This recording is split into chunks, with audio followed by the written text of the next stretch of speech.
Hello, Aluxers! This is a special series we're doing before the end of the year, where we'll be answering some of the most common questions you guys have asked us over the past 12 months. We wanted to do something like a Q&A for a while now. As always, the answers might not be exactly what you want to hear, but we'll be honest and somewhat to the point.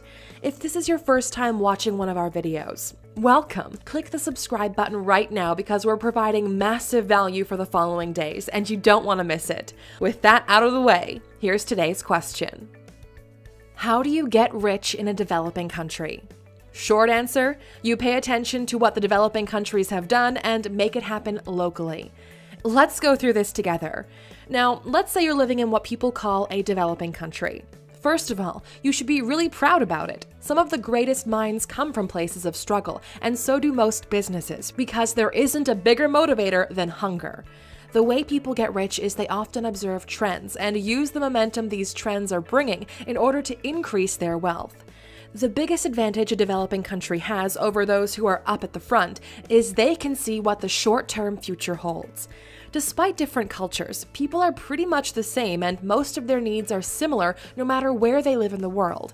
They need food, they need shelter, they need information, they need entertainment, and more. If you're watching this video, you're already better informed and better connected than the majority of the people around you. Use it to learn about trends and things that are happening in better performing countries, and then start small. There are a couple of straightforward strategies to getting rich in a developed country. 1. Play the same game as everyone else, only better. This means working harder than everyone else, putting money aside, investing it wisely, and in the long run, this will make you rich no matter what country you're from. 2. Uniquely serve your people.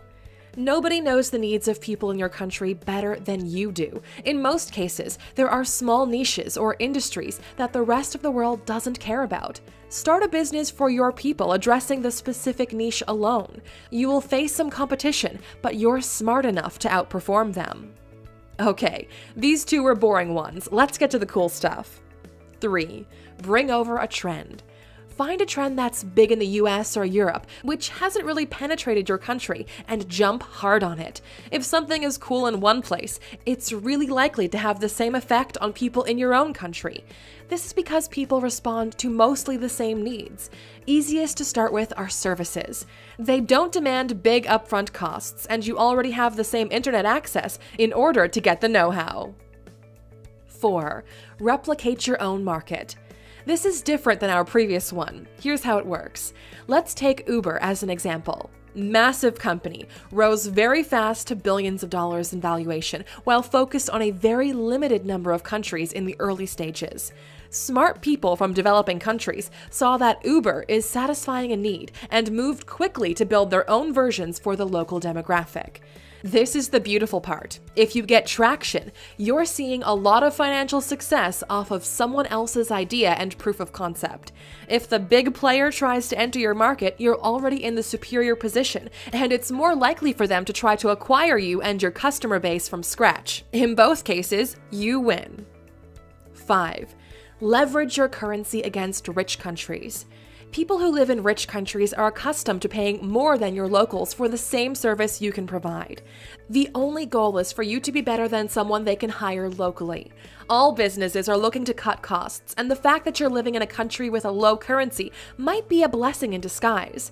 Find a service, preferably a digital one, which you can do at least as well as other international freelancers.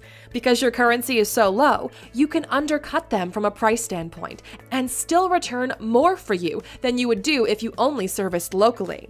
Every country usually follows the same path, and not being at the front of the pack means you are usually protected from the unknown. Make sure you remember that. If you want your country to change for the better, it's up to you to make it happen. So, did we answer your question or not? What do you think you can add on this subject? Let us know in the comments. If you want to ask a question yourself, you can do so by going to alux.com/question and click the Submit Question button. We hope you're enjoying your holidays. If you haven't subscribed already, you better click on that Alux logo and do it right now. And we picked this video for you to watch next because it's just what you need after watching this one. And click the blue box to ask us a question. Thanks for being an Aluxer. See you tomorrow.